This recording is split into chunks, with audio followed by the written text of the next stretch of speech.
Hey all. So this is War 9 against PALO, who tends to be a Masters Alliance, at least at the end of War 12, and so we know that we need to be on our best behavior. Now, this war, funnily enough, is going to be 6 Kingpin fights and 1 Reed fight. So, a lot of this is just going to boil down to, yep, Kingpin still hits really hard. Threw an indestructible on for this because basically the one way that this can go sideways is if Aarkus throws a special 3 and knocks you out with that Schadenfreude Fury. I mean, basically, even if he throws multiple special 2s into your block, and he's probably not going to have time to throw multiple special 2s into your block, you're still going to survive those and you can always heal them up. So we're just guarding against the special 3. Should be a fast enough fight that it'll go through everything else. Now, I am still not fully used to Kingpin, or I would have been ready with that unstoppable, where as soon as he hit into me, I would have hit into him a few times, seen if maybe leaving myself open would have gotten him to throw that special 2. It's fine, it worked out. But that is something that I'm going to work on for the future, is to embrace the fact that that unstoppable off the special 2 is basically like a long counterpunch charge, which I'm so used to from Killmonger and other champions. So taking him against Korg, this is the one fight that actually gave me pause in assigning Kingpin here, because Korg obviously has thorns. And while there are ways to, you can step back Korg, the timing is a little bit tight. You also can sometimes counter his heavy with light attacks with certain champions. That didn't go great in the couple duels that I had done for this either, but we have actually taken this exact Korg with Red Hulk before. And if Red Hulk can do it, Kingpin can do it. Because Red Hulk, while he does have a little bit more physical resistance at a decent SIG, does not hit as hard as Kingpin and has class disadvantage, so the thorns are worse. So basically, we just decided, you know what, I'm going to eat the thorns damage and I'll heal it back later. We just need to get the fight down. We don't need to mess with my team. We don't need to assign anybody else. It'll be great. And so there's, textbook, not so great Korg evade. I did practice them, but I knew the indestructible would be on, and I'll be honest, I didn't put quite as much into it as I could have. And I got the first one, blocked the rest, and I think this finishes it. Yeah. So Kingpin is just gross on Hazard Shift. Like, look at where his health is even after eating all that Thorns damage. And then his health pool is so disgustingly large that throwing on that 14k potion didn't send him to max. I mean, it effectively did. I'm happy with this level of healing, but he's just so beefy. So, Miles, the thing to remember is just don't throw specials. And that's really all there is. He's an incredibly simple defender anywhere where you don't have to throw specials. So I think he was maybe placed here because people are like, oh, Ghost has big specials, but Ghost can just kill on basic. So I don't fully understand this placement. I often see him on Strike Counter, where he does make more sense because then you probably need to bring a more dedicated miss counter or maybe a nuke like Nick, but absolutely no problem for Kingpin there. So I've taken this particular fight many times before. I've done it rank 3 Reed against rank 3 Doom. I've done rank 3 Reed against rank 4 Doom. This is the first time doing rank 4 Reed against rank 4 Doom. But it should play out pretty much like rank 3 versus rank 3, so I wasn't too worried going into this one. My plan is for him to never get to a special 2, and I'm just going to block the special 1s, so there's really not a whole lot going on here. We just need to try and make sure we don't eat any heavies, because when things go wrong in this fight, It has always been some variation of a parry not taking or me messing up and eating a heavy. So that's our goal there. And what that means is we also have to be careful when we have the shock on us. So if we have the shock and he comes in, we really need to be careful with that parry.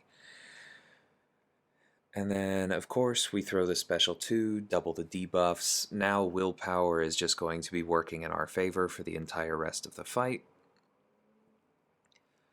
We go ahead and pause them there. I probably could have retaliated even after the auto evade, but because you never know if that the auto evade is coming, if I'm just blocking and intentionally not triggering power snack, I tend not to deal with that. Even like that, yeah, it's better to wait. Now at this point, he was starting to bother me. I was worried about possibly losing my debuff, so I did not throw my special 2. Just waited for that. Now that was a little scary because the evade, like the auto evade triggered, then I dexed. And so it got nullified, triggered power snack, and then he immediately threw a heavy before I had time to get away from it.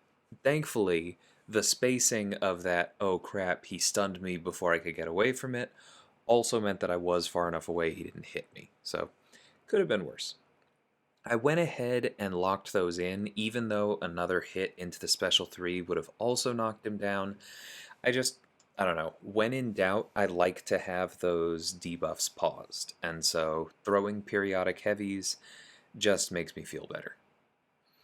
Decent damage here, but as usual, Doom has a very high armor value. This node has Outlast on it, so the longer the fight goes on, the less damage he takes. Doom's very tanky. But this is about as much damage as anyone not named, like Torch, Omega Red, Archangel is going to do to him. And we get through this in 2.5 minutes.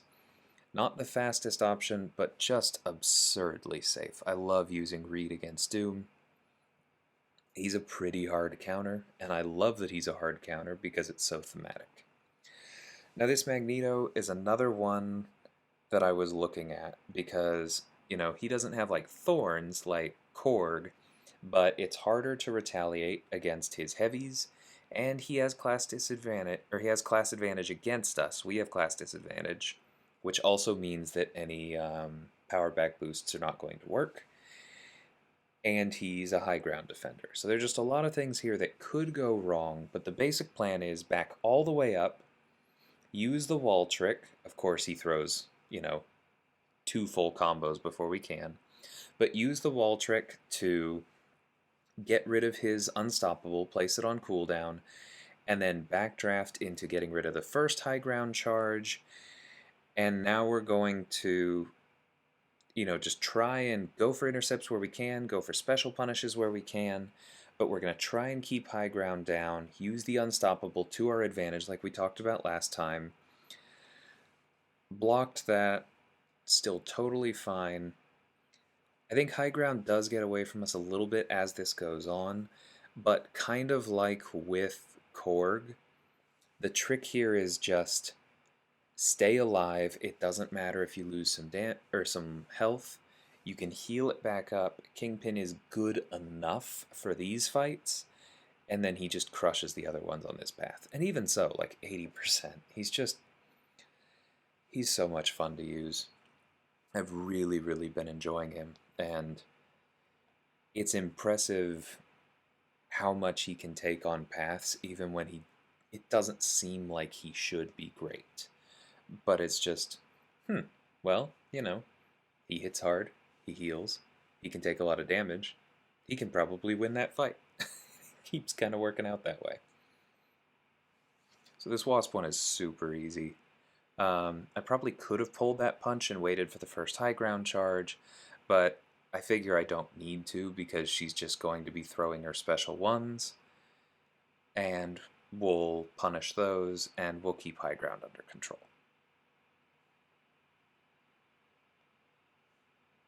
Yeah, see here, she has a charge, then we get rid of it, and then we throw this, and the fight's over. So it's, yeah.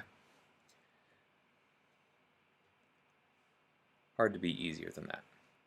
And then we have the node that above all others is the reason that I brought Kingpin. Because Nova on Hazard Shift has been a very popular placement this season. He takes Ghost out of the equation because of High Ground and his natural power gain. Sorry. He takes Quake out of the equation. His auto block and all that makes it difficult to use Rolk. Archangel can still do it. Corvus can't really, I believe, because of the damage reduction. So he counters a lot of the popular options for this node. We used Captain Marvel movie a few times. She can be really effective. But Kingpin is just fantastic. He can keep the tempo of the fight up with the Unstoppable. He does so much damage by cheesing Hazard Shift the same way that Ghost does, turning it to his own advantage. Now, the unblockable special there doesn't do as much damage because we have the overpower buff up, and that's just how Nova works. And that's also why we did not get as much power back. But that's okay, it still does a bunch of damage, it still gives us the long unstoppable and lets us keep ramping, it's still worth throwing. Now, there with that heavy that I ate, I did try and dash back, didn't take in time. That's why we use indestructibles. It's okay. Practiced all the evades so that the indestructible is only used for something silly like that, and not to try and save me if I end up eating a full special. We can safely trigger his auto block there because he's nowhere near 75 charges, which is where he can actually trigger parry. Kingpin, of course, might shrug the parry stun, but you don't necessarily want to mess with Pacify or with the possibility that right as that happens, a debuff from Hazard Shift triggers. That would be unpleasant. But yeah, definitely want to have those L2 evades down because you assume it will happen eventually. And there we go. 2 minutes, lost about 20% this time. Not as clean as the last run on that fight that I had, where Kingpin ended at 100%, but not full yellow. But yeah, he's just so good there. As anytime we can path him, we are definitely using him going forward. So, we did not do quite as well as an alliance as last war, where I told you we lost 6 attack bonus and 2 of them to disconnects, and then 1 being my... How on earth does that interaction work that way, Death? This time we died 9 times as an alliance, but I'm still proud of that because for probably the first time all season, we died several times early, and PALO had an early lead, and we actually managed to stop the bleeding, which is something that we have had trouble doing. I don't know if it's morale, pressure, whatever the factors are. That's something that we have struggled with a bit this season, and this time it seems that we were actually able to turn it around from those early deaths. You know, people dueled up, steeled themselves, and just pushed through the final fights, and it went really, really well. Additionally, BG3 came out of this without dying even once for that donut, as everybody likes to call it. And that is our first one all season. I think we have gotten a 164 somewhere else. We've had a few good wars, but I think this is the first donut, and feels really good. Very proud of everyone. Funnily enough, we actually had a more uneven fight distribution than normal this war. We had like several 7s, I think, and then a couple 3s and even a 1. But it was also kind of a textbook war for how every single person in the battle group matters. Because the person who took one fight brought a perfect counter for that one fight that would have been difficult for the other people that we could get to that lane. Crushed it. We didn't have to worry about that. They also served as backup options to several minis if people, weren't available or weren't feeling great about other options. And all those people that took less than 5 fights freed people like Campo and myself up, both of whom happened to get more than 5 fights this war, to take ours without having to work that hard. Because you saw, I took 7 fights this war, The one with Reed is probably the one that takes the most effort. The rest of those Kingpin just crushed. So this is kind of another, I guess, consider this a reminder that how many fights you take is often a function more of how paths line up than of how much good you're actually doing, or, you know, how skilled you are, and vice versa. Like, we really leaned on the people who took just a couple important fights this war, and it worked out fantastically. Like I said, no deaths is always good. So I hope you guys enjoyed this one. I actually have a follow-up from this same war planned, because Strands, with his newly rank 4 SIG 200 Spider-Man 2099, just had a absolute dream of a lane this war. Again, these kinds of things just happen to line up. But it is so satisfying, all of those fights, including the boss, that I will definitely be posting that tomorrow. Keep an eye out for that. It's a really fun one. But until then, thanks for watching, and take care.